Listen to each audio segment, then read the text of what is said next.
skupini Kado, Tanja, z mano, zdravo. Zdravo. Nekaj časa ni bilo slišati za vas, kaj ste počeli? V bistvu smo imeli lani celo nekaj nastopov, končno. Letos smo pa zelo pridni z snemanjem prvega albuma Ritual, ki bo izšel v oktobru letos in bo vseboval 12 skladb. Torej, pridno delate? Ja, drži.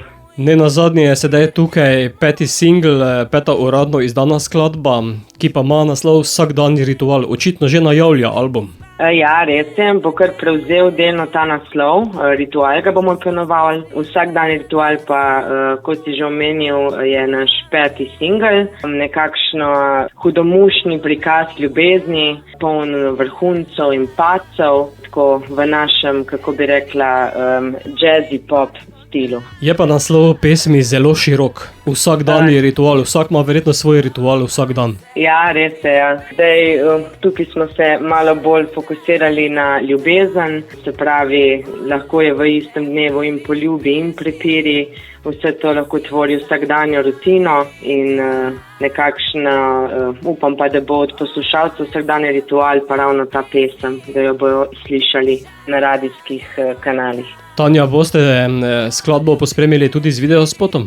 Nekaj se pripravlja, ja. V bistvu na YouTubeu že imamo nekaj posnetkov, no tudi za tega bomo sestavili. Zdaj ta del bo prevzel kar Beno Štern, ki je tudi tokrat avtor glasbe pri vsakdanjem ritualu. Že malo sumim, odkot bodo kadri za videospot.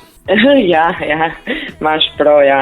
Bomo enako kar videoprodukcijo prevzeli. Omenila si album za jesene, torej že vse pripravljeno? Ja, zdaj smo že posneli, glavni vokali so že posneti, nekaj me še čaka dela pred poletjem z back vokali, so pa potem seveda še delno tisti, ki so dokončani pa v zvočni produkciji. Bova pa sedaj aktualno spustila tudi našim poslušalcem, zato Tanja, kakšen je tvoj vsakdanji ritual? Ja, moj vsakdanji ritual, poleg službe, seveda zavzema tudi veliko glasba, rada pojem, plešem, tako da bi kar lahko rekla, da je to moj vsakdanji ritual. No, no, no, no, no, no, no.